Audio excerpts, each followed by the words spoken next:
쑥 잘못 먹었다가 맹독 때문에 응급실로 실려갈 수 있어요.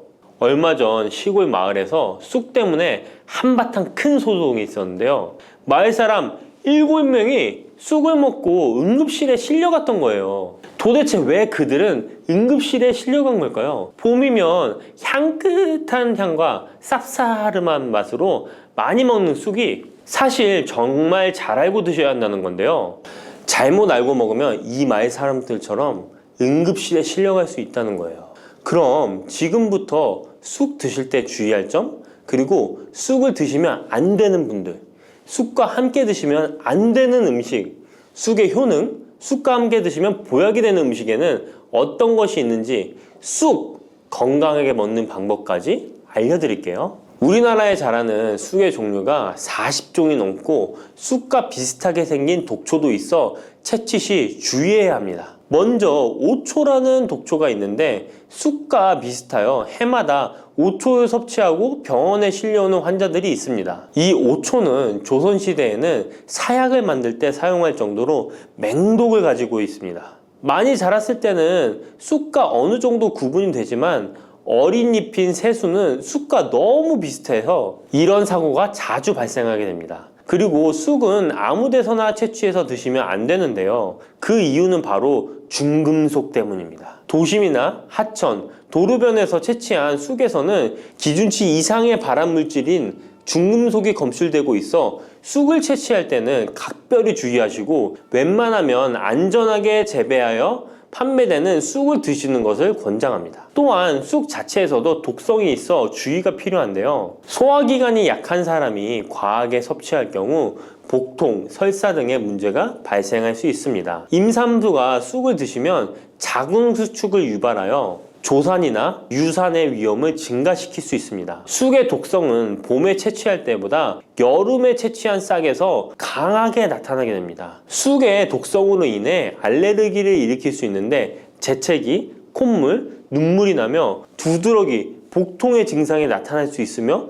심하면 호흡곤란이 생길 수 있습니다. 평소에 복숭아, 사과, 해바라기 또는 국화와 식물로 인해 알레르기 반응을 일으키는 분들은 특별히 주의하셔야 합니다. 몸에 열이 많은 분들도 쑥을 함부로 드시면 안 됩니다. 쑥이 몸에 좋다고 하여 계피, 대추 또는 각종 야채를 넣어 차를 끓여 드시기도 하고 물 대신 드시거나 쑥즙을 내어 드시는 분들이 계신데요. 평소 몸에 열이 많은 분들은 절대 이렇게 드시면 안 됩니다. 한의학에서 생쑥은 따뜻하고 익힌 쑥은 뜨겁고 매운 성질을 가지고 있는 식물이라고 합니다. 몸에 열이 많은 분들이 쑥을 저렇게 드시면 몸에 지나치게 많은 열이 발생해 특히 가슴과 머리 쪽으로 올라가게 되는데 이 열로 인해 혈압이 올라가고 심장병의 원인이 될 수도 있습니다. 이런 쑥을 드실 때는 함께 먹는 음식도 중요한데요. 절대로 함께 드시면 안 되는 음식은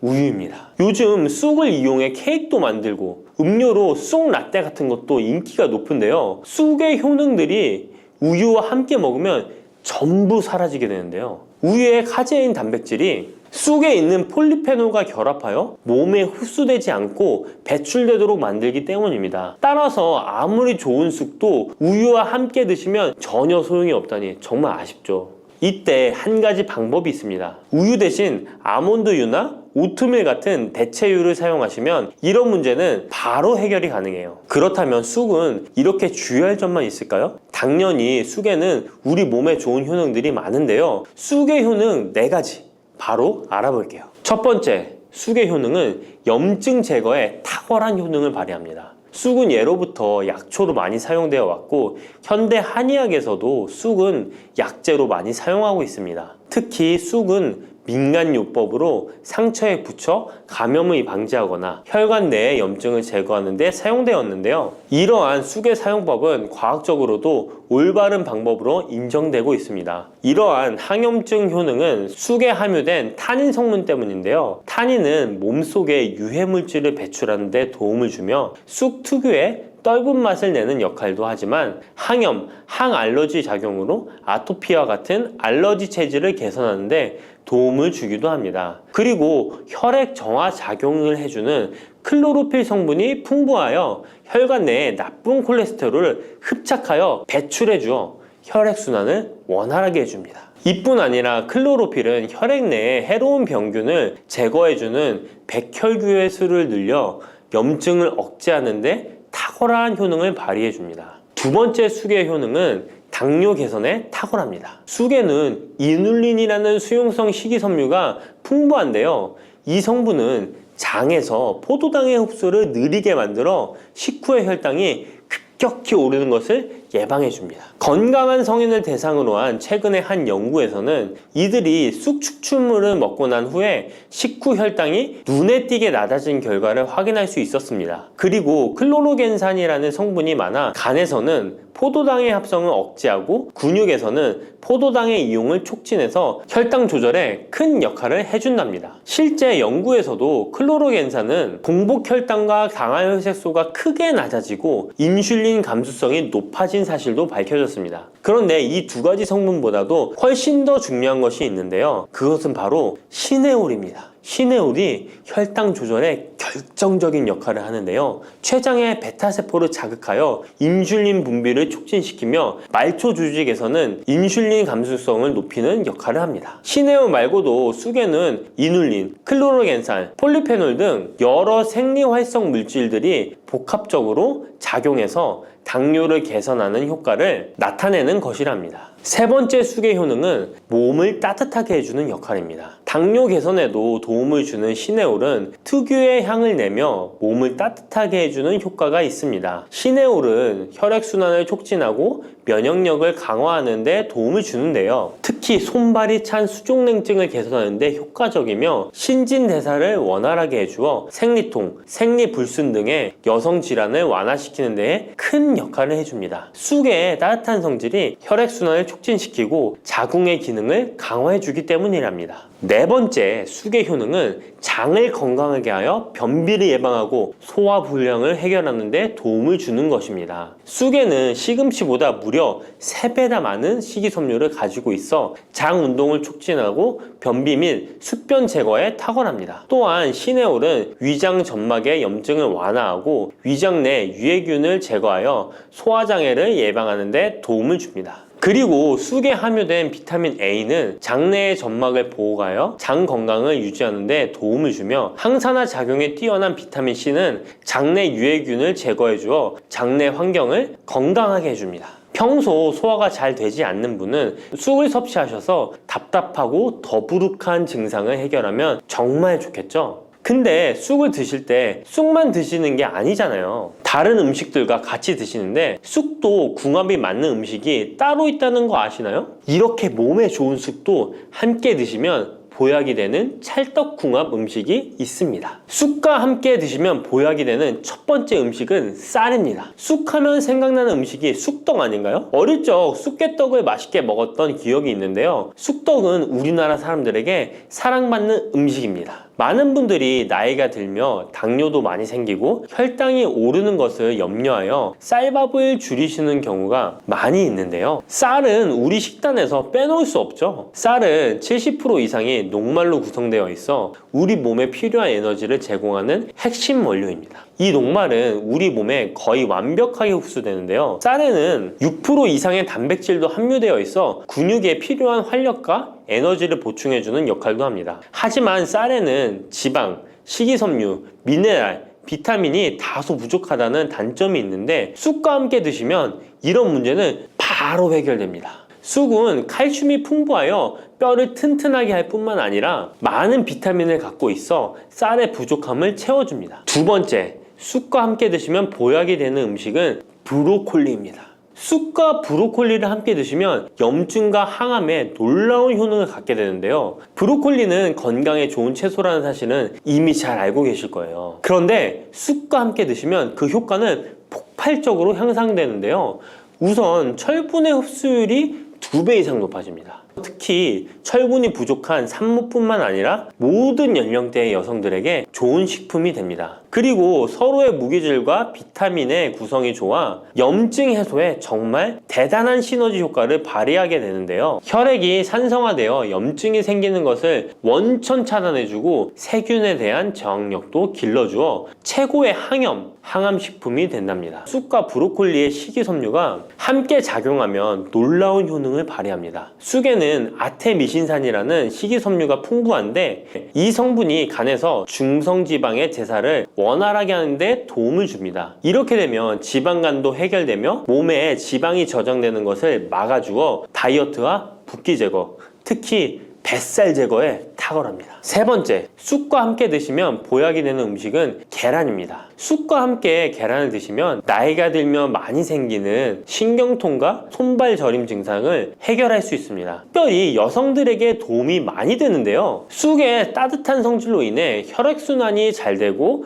몸의 붓기와 독소를 제거해주는 효과가 좋아 신경통, 저림 같은 증상을 진정시키는데 놀라운 효능을 발휘하는 것입니다. 계란의 단백질과 쑥이 만나 근육을 단단하게 만들어줍니다. 계란에는 단백질과 항산화 성분이 풍부하지만 비타민C가 부족한데 쑥에 많은 비타민C가 있어 계란의 부족한 부분을 채워줍니다. 쑥의 칼륨과 미네랄은 혈액 속에서 세포의 균형을 지켜주고 폐를 정화하여 폐 질환도 완화시켜줍니다. 또한 골다공증과 같은 뼈 질환을 예방해주기도 합니다. 그리고 쑥과 계란을 함께 드시면 뇌 건강에도 좋은데요. 계란의 콜린과 쑥의 비타민이 함께 기억력과 인지 능력을 향상시켜주고 뇌세포를 보호하여 치매를 예방해줍니다. 네 번째, 쑥과 함께 드시면 보약이 되는 음식은 콩나물입니다. 콩나물과 쑥은 식이섬유와 필수 아미노산이 풍부하여 소화 기능을 강화시키는데 탁월한 시너지를 발휘합니다. 콩나물에는 다양한 비타민과 미네랄이 풍부하여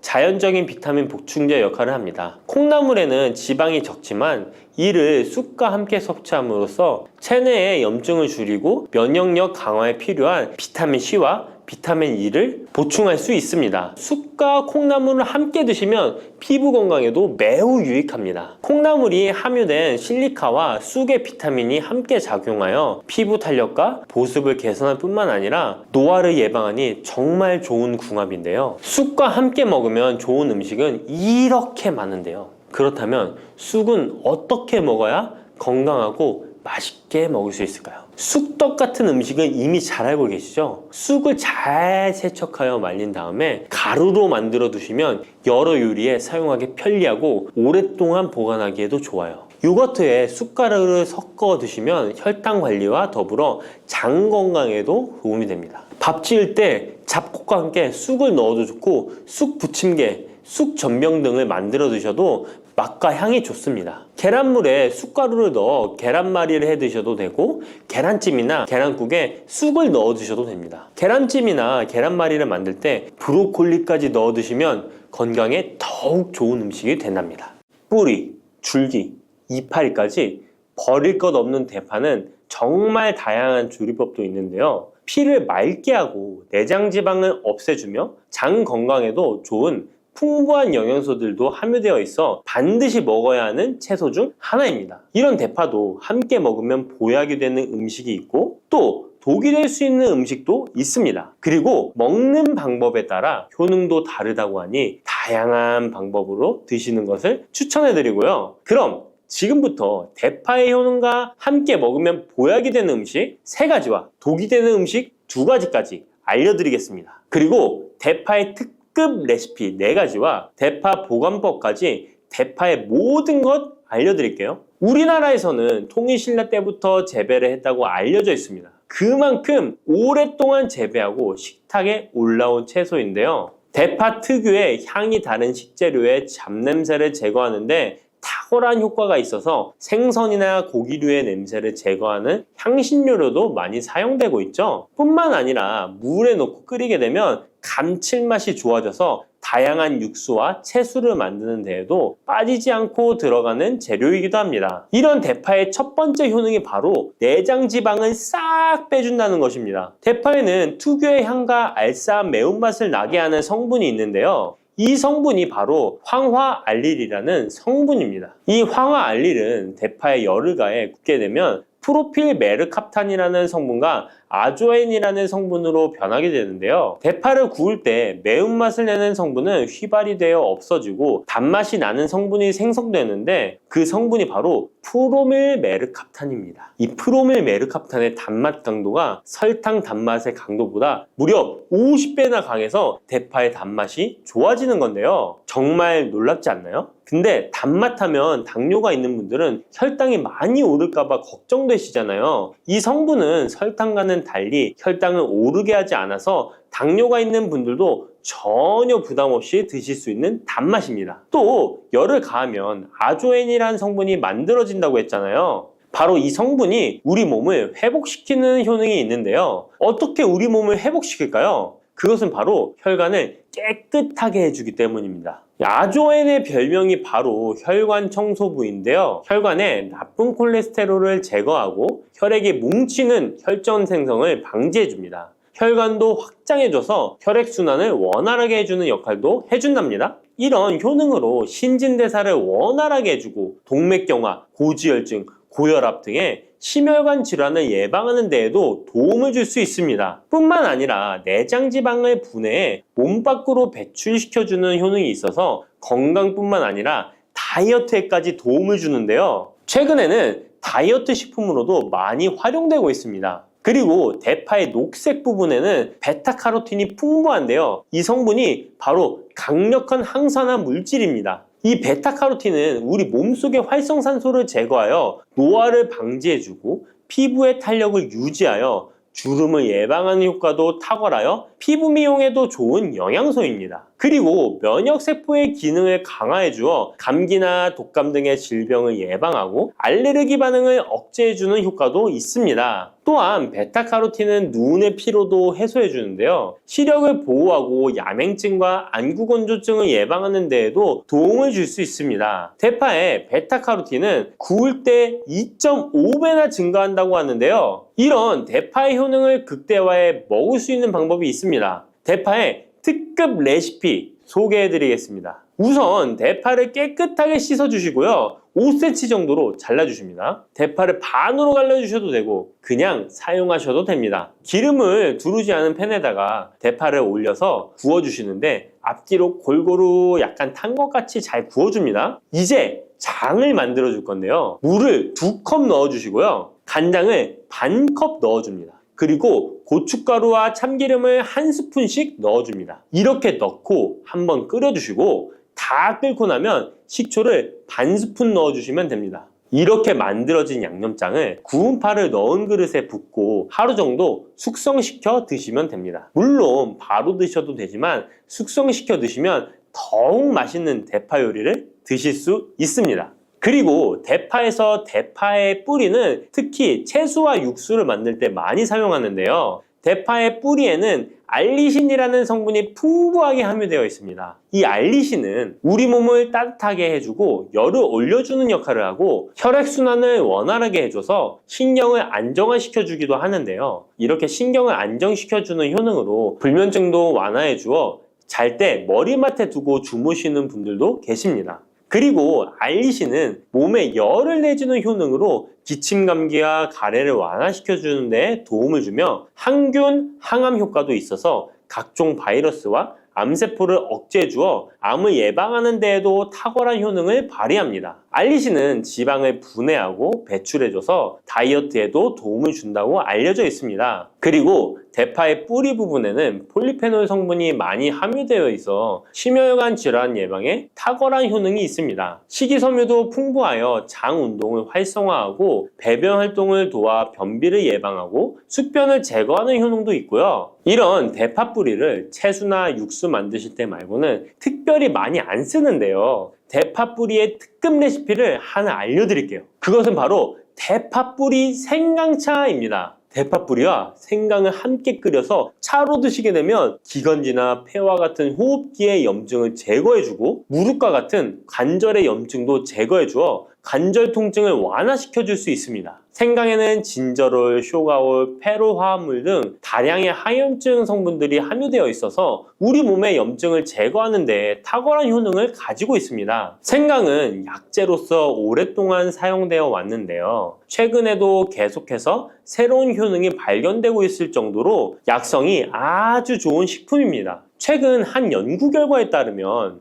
생강에는 소염 진통제로 많이 사용되는 이부프로펜과 비슷한 항염증 효과가 있고 류마티스 관절염을 완화시키는 데에도 효과가 있는 것으로 밝혀졌습니다. 그럼 지금부터 대파뿌리 생강차 만드는 방법을 알려드리겠습니다. 먼저 생강을 물에 넣고 끓여주시고요. 처음에는 강불로 해주시고 끓기 시작하면 중불로 줄여서 20분 정도 더 끓여줍니다. 그 후에 대파뿌리도 넣고 3분 정도 더 끓여주시면 됩니다. 이렇게 끓인 물에서 생강과 대파뿌리는 건져주시고 따뜻할 때 드시거나 냉장고에 넣고 시원하게 드셔도 됩니다. 이렇게 대파뿌리와 생강을 함께 끓여 차로 드시면 효과를 극대화할 수 있는데요. 다만 평소에 소화가 잘 안 되시고 위가 약하신 분들은 이렇게 끓인 대파뿌리 생강차에 물을 섞어서 연하게 드시는 것을 추천해 드립니다. 이렇게 해서 하루에 한 번, 두 번 꾸준히 드신다면 감기 걱정도 없고 염증을 완화시켜 관절염으로 인한 통증도 줄일 수가 있을 거예요. 그리고 대파와 함께 드시면 보약이 되는 식품에는 무도 있습니다.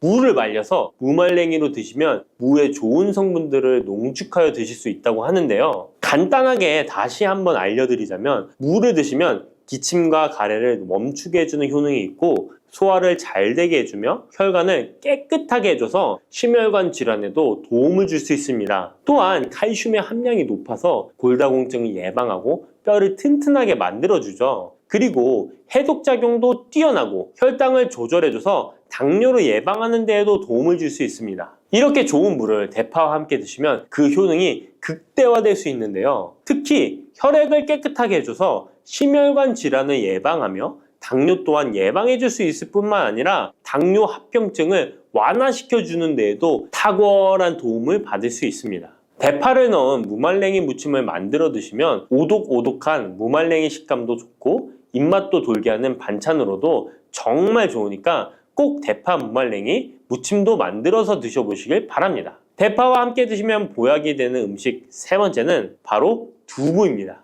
이 대파와 두부가 만나면 우리 몸에 에너지를 공급하여 활력이 넘치도록 도와줍니다. 그 이유는 바로 대파의 알리신 성분과 두부의 비타민 B1이 만나면 알리티아민으로 전환이 되는데요. 이 알리티아민이 비타민의 체내 흡수율을 높여주고 신진대사를 촉진해서 우리 몸의 피로를 회복하고 에너지를 불어넣어 주기 때문입니다. 그럼 여기서 대파 두부조림 맛있게 만들어 드시는 특급 레시피 알려드릴게요. 먼저 잘 씻은 대파를 어슷썰기로 썰어 주시고요. 두부는 정사각형으로 깍둑 썰기를 해줍니다. 먼저 두부를 기름을 두른 팬에 구워주시고요. 노릇노릇해지면 썰어놓은 대파를 넣어줍니다. 간장을 2스푼 넣어주시고요. 고소한 참깨도 뿌려서 잘 익혀주시면 대파 두부조림 완성입니다. 정말 맛있겠죠? 이렇게 만든 대파 두부조림을 드시고 활력 넘치는 하루를 보내실 수 있을 거예요. 대파와 함께 드시면 보약이 되는 음식 네 번째 알려드릴게요.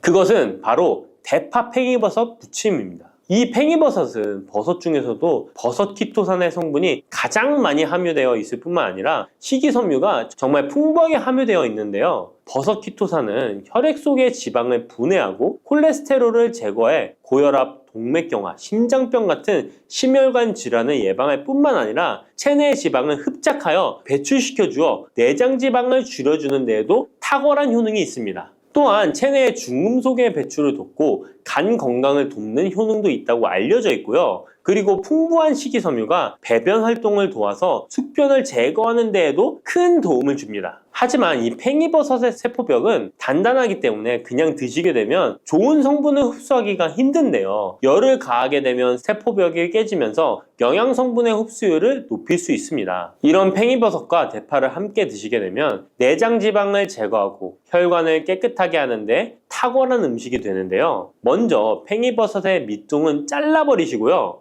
팽이버섯을 적당한 크기로 잘 썰어줍니다. 그리고 흐르는 물에 잘 씻어줍니다. 그리고 대파는 어슷썰기로 잘게 썰어주시고요. 적당한 용기에 계란을 풀어주세요. 팽이버섯과 대파를 넣어서 잘 잘 섞어주고 소금 한 꼬집을 넣어 간을 해줍니다. 이제 잘 달궈진 팬에 기름을 두르고 붙여주시면 됩니다. 정말 쉽죠? 그런데 이렇게 좋은 대파도 함께 드시면 안 되는 음식이 있습니다. 대파와 함께 드시면 안 되는 음식 첫 번째는 바로 꿀입니다. 대파와 꿀은 두 가지 다 몸에 열을 올려주는 효능이 있습니다. 한의학에서는 대파와 꿀을 함께 먹으면 위장에 탈이 나고 더부룩한 현상이 나타날 수 있다고 하는데요. 대파와 꿀을 함께 먹으면 위에서 소화액 분비를 억제하여 소화불량을 유발할 수 있기 때문인데요. 또한 꿀은 알레르기 반응을 일으킬 수 있는데 대파와 함께 먹으면 알레르기 반응이 더 악화될 수 있다는 것을 알아두시면 좋고요. 꼭 기억하셔서 대파와 꿀은 함께 드시지 않기를 추천합니다. 또 대파와 함께 드시면 안 되는 음식은 미역입니다. 미역과 대파 둘 다 알긴산이라는 성분이 있는데 이 알긴산은 미끌거리는 식감이 있습니다. 함께 드시게 되면 식감이 안 좋은 이유도 있지만 식감보다도 더 중요한 이유가 있습니다. 왜냐하면 파에는 인과 유황 성분이 있기 때문인데요. 미역과 파를 함께 드시게 되면 파의 인과 유황 성분이 미역에 함유된 칼슘의 흡수를 방해하게 됩니다. 미역에는 칼슘 함량이 높아서 골다공증 예방에 좋은 효능이 있는데 이 효과를 떨어뜨리게 되는 것이고요. 미역국을 끓일 때 대파로 채수를 내어 시원한 미역국을 끓여 드시는 분들이 계신데 절대 미역국을 끓일 때 대파는 사용하지 않으셔야 합니다. 자, 다음으로는 대파 보관하는 법을 알려드릴게요. 대파를 한 단 사면 양이 많아 한 번에 드시지 못하는 경우가 많은데요. 대파를 보관하실 때는 씻지 않고 흙이 묻은 채 보관하는 것이 좋지만 사용하기 불편하기 때문에 씻어서 보관하는 방법 알려드릴게요. 우선 잘 씻은 대파를 줄기와 잎부분으로 나눠 잘라주시고요. 물기를 제거하고 키친타올을 넣은 지퍼백에 줄기와 잎부분을 나눠 담아 냉장고에 보관해 주시면 됩니다. 이렇게 하시면 2주에서 3주 정도는 보관 가능하시고요. 더 장기간 보관하시려면 냉동을 하시면 되는데 냉동 보관하시려면 대파를 사용하기 원하는 크기대로 잘라서 지퍼백에 넣어 냉동하시면 됩니다. 이렇게 하시면 냉동된 대파를 꺼내서 요리하실 때 바로 사용하실 수 있을 겁니다. 믹스커피 지금부터 꼭 이렇게 드셔야 돼요. 의사들이 적극 추천하는 방법입니다. 믹스커피는 당뇨에 안 좋다는데 먹어도 되는 거야?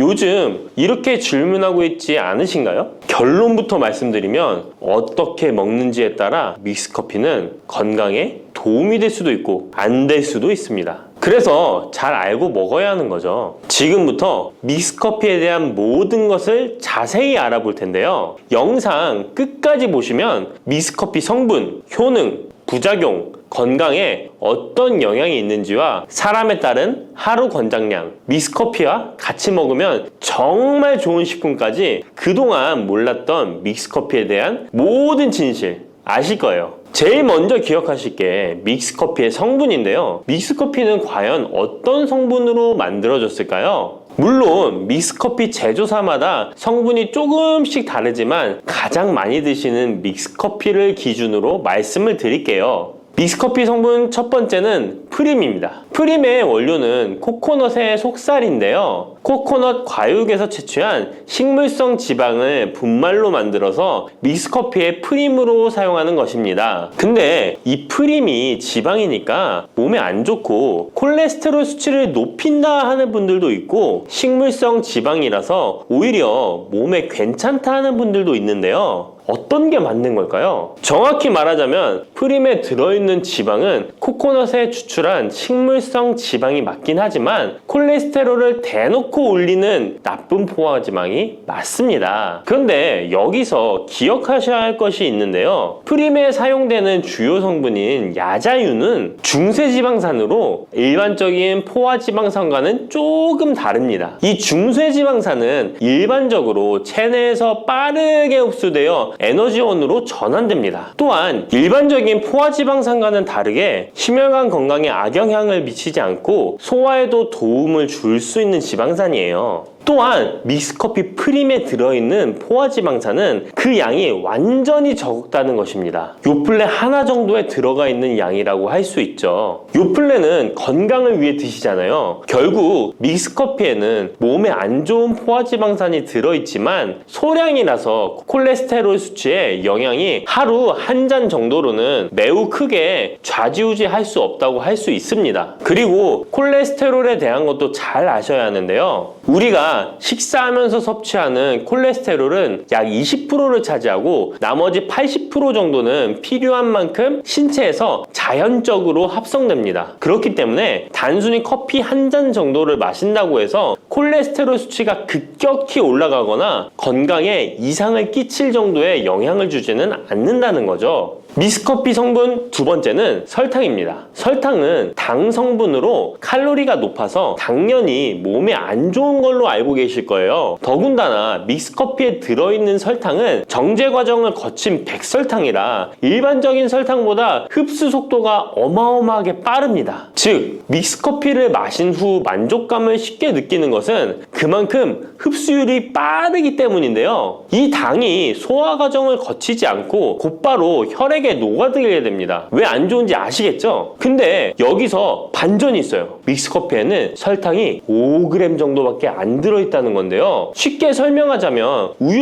200ml 한 잔이 칼로리가 135칼로리 정도 되고요. 단순당 함량은 10g 정도 됩니다. 그리고 콜라 한 캔의 칼로리는 100칼로리 정도 되고 단순당 함량이 27g 정도 됩니다. 그리고 요구르트는 큰 거 말고 작은 요구르트도 칼로리가 45칼로리에 단순당 함량도 9g 정도 되는데요. 그렇다면 믹스커피 한 잔에 들어있는 칼로리는 얼마나 될까요? 믹스커피 한 잔에는 칼로리가 50칼로리 정도 들어있고요. 단순당은 6g 정도 들어있어요. 칼로리를 먼저 보자면 작은 요구르트 한 병 정도 수준인 거예요. 콜라랑 비교해봐도 콜라 절반 정도 수준이고 우유 200ml 한 잔하고 비교하면 3분의 1 정도 되는 거예요. 우유는 건강에 좋다고 드시는 경우가 많은데 칼로리로만 보면 믹스커피가 더 좋아 보이죠? 물론 칼로리만 비교할 수는 없겠죠. 그 다음에 단순당을 한번 비교해 볼게요. 단순당이 믹스커피 한 잔이 5g인데 작은 요구르트랑 비교해도 절반 정도 수준이고 콜라 한 캔이랑 비교하면 6분의 1 정도 수준이에요. 그리고 우유 200ml랑 비교해도 절반 수준인 거죠. 이렇게 비교하면 요구르트나 우유, 콜라 절대 먹지 말아야 하는 거 아니야? 이렇게 생각하실 수 있는데 그게 아니고요. 믹스커피가 그만큼 칼로리와 단순당이 생각하시는 것보다는 적다는 거예요. 칼로리와 단순당이 높으면 당연히 몸에 안 좋을 수 있는데 생각하시는 것처럼 믹스커피에 많지 않고 적응량이니 하루에 5잔, 6잔씩 매일 꾸준히 드시는 거 아니면 심각한 질환을 초래할 만큼 영향을 끼치지는 않습니다. 그러면 하루에 몇 잔까지 먹는 게 괜찮을까요? 일단 당뇨가 있거나 당이 높으신 분들은 하루 한 잔 정도가 적당한데요. 식후 3시간 정도 후에 드시는 걸 추천드립니다. 그리고 당 체크를 계속 하시니 당 수치가 높지 않으시면 2잔 정도까지 드셔도 괜찮으실 거예요. 당뇨가 없으신 일반인 분들은 하루에 2잔에서 3잔까지도 상관이 없으시고요. 그렇다고 이를 매일매일 드시는 것은 적은 양이라도 몸속에 쌓이기 때문에 그리 좋지는 않다는 거 다들 알고 계시죠? 그래도 건강을 위해 미리 예방하는 차원에서 식후 바로 드시지 마시고 2시간 정도 후에 드시면 좋습니다.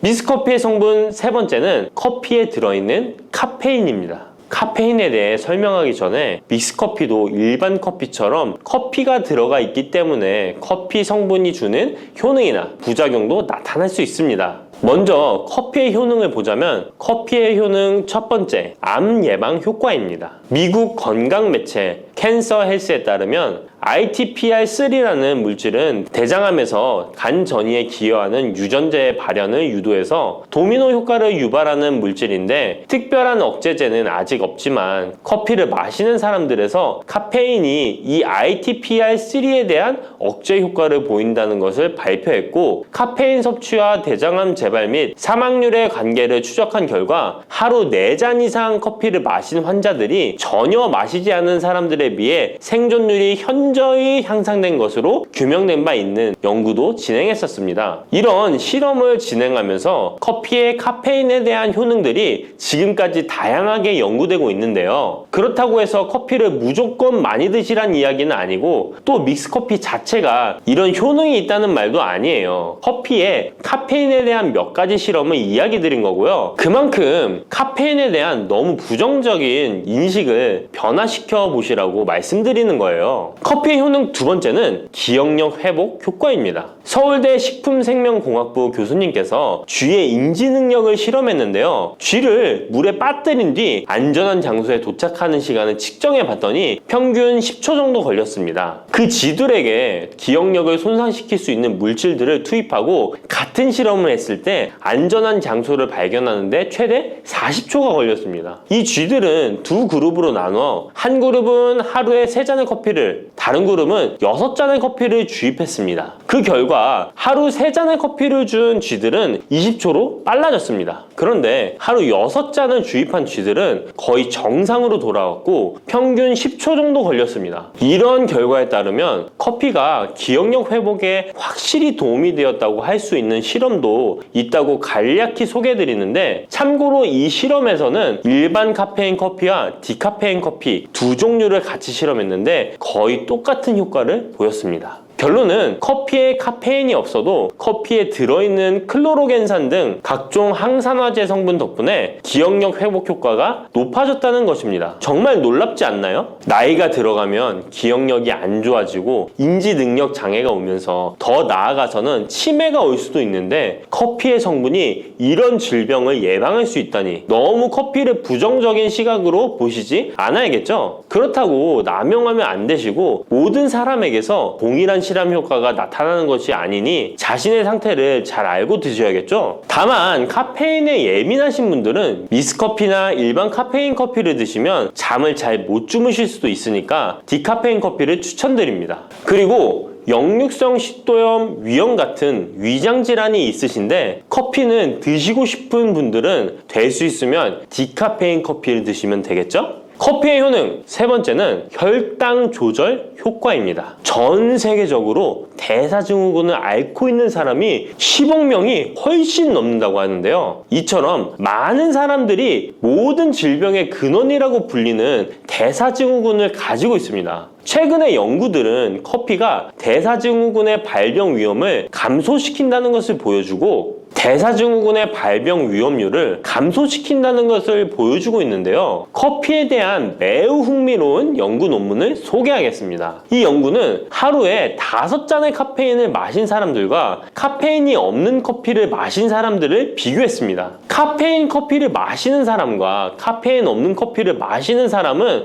커피를 마시지 않는 사람에 비해 당 섭취 2시간 후 혈당이 13.1%나 크게 떨어졌습니다. 이 외에도 카페인의 혈당에 관계된 실험들도 많이 존재하는데요. 카페인도 적절한 용량, 그렇다고 음료에 들어가 있는 합성 카페인을 말씀드리는 건 아닙니다. 적절히 섭취하면 큰 부작용 없이 드실 수 있다는 것을 말씀드리는 거예요. 커피 효능 네 번째는 다이어트 효과입니다. 다이어트라는 사람들이 운동하기 전에 커피를 마시고 나서 운동을 한다면 카페인이 신진대사를 빠르게 함으로써 운동 효과를 증진시키기 때문에 체중 감량에 도움을 줄 수 있습니다. 뿐만 아니라 커피에는 카페인 성분이 포함되어 있는데요. 당연하게도 믹스커피에 포함된 커피에도 카페인이 포함되어 있고요. 이런 카페인은 적절한 용량을 섭취한다면 신체적 피로 해소와 소화 기능 개선과 같은 효능을 누릴 수 있습니다. 오전에 커피 한 잔을 마시면 화장실에 가고 싶어지는 것도 커피에 카페인 성분이 장 운동을 활발하게 해주는데 영향을 주기 때문입니다. 카페인 성분이 장 운동을 활발하게 해주는데 영향을 주기 때문입니다. 물론 이뇨작용도 활발히 해줘서 소변도 조금 더 많이 보게 되긴 합니다. 다시 돌아가서 믹스커피에 들어있는 세 번째 성분 카페인에 대해 알아볼게요. 믹스커피에 포함된 카페인 용량은 제품마다 차이가 있을 수 있어요. 하지만 평균적으로 60mg 가량의 카페인이 한 잔 용량의 믹스커피에 포함되어 있는데요. 이는 일반적인 아메리카노 대비 3분의 1 수준에 해당하는 수치입니다.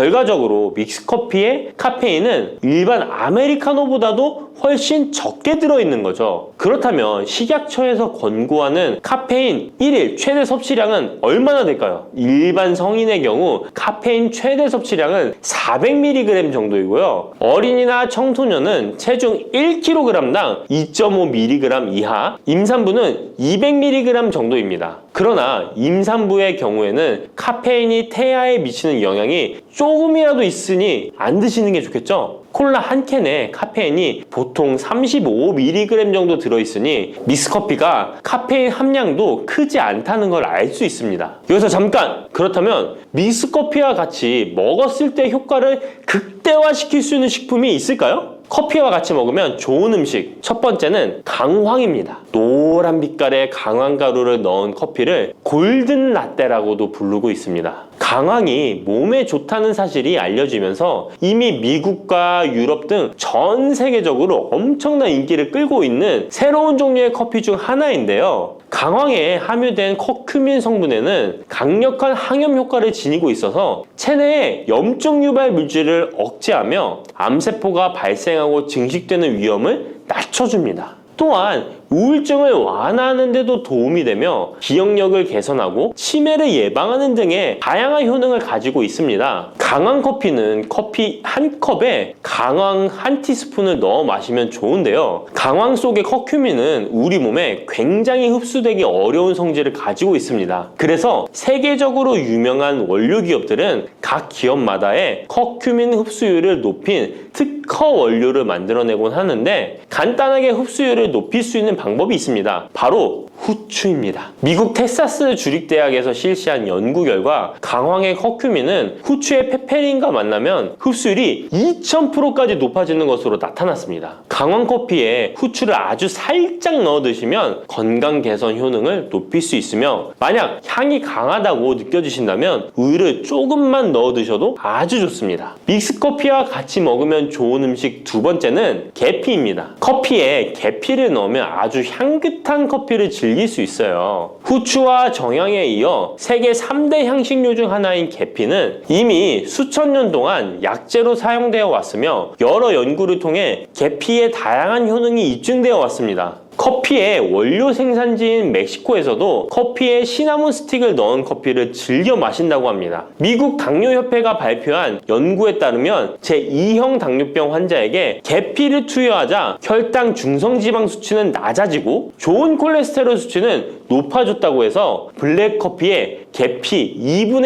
1 티스푼을 넣은 후에 섞어 마시는 것이 황금 비율이라고 하니 한번 참고해서 드셔보시면 좋을 것 같네요. 특히 혈액순환에도 아주 좋습니다. 믹스커피와 같이 먹으면 좋은 음식 세 번째는 생강입니다. 강력한 항산화 성분을 가진 생강은 커피에 넣어 함께 곁들여 마시면 생강의 알싸한 맛이 부드러워지면서 향긋한 생강커피를 즐길 수 있습니다. 생강의 매운맛을 내는 쇼가올과 진저롤 성분이 혈중 콜레스테롤을 낮춰서 동맥경화나 뇌경색 등을 예방하며 항염, 항암 효과가 뛰어나서 암을 유발하는 종양세포의 성장을 억제하는 등의 다양한 효능을 지니고 있습니다. 특히 기관지를 확장시키는 효과가 있어서 기관지염이나 천식, 비염을 달고 사시는 분들은 자주 섭취하시면 아주 좋습니다. 추가로 생강에는 디아스타제라는 단백질 분해 요소가 있어서 식후 커피에 생강가루를 넣어 마시면 장 운동을 촉진해 더부룩한 속을 해소하는 데에도 도움을 얻을 수 있습니다. 드시는 방법은 커피 한 컵에 생강가루 한 티스푼을 넣어 드시면 되고 생강의 맛이 걱정되신다면 처음에는 조금씩 넣어서 서서히 맛을 익혀가는 것도 좋은 방법이라고 할 수 있습니다. 제가 말씀드린 방법이 무조건 믹스커피를 먹어라 먹지 말아라 하는 말은 아니고 믹스커피에 대한 오해와 건강을 걱정하시는 분들께 어떤 식으로 먹으면 조금이나마 건강에 대한 걱정을 덜게 만들어 줄까 하는 의문에서 시작한 것이기 때문에 오해 말고 편안하게 들어주시면 좋겠습니다.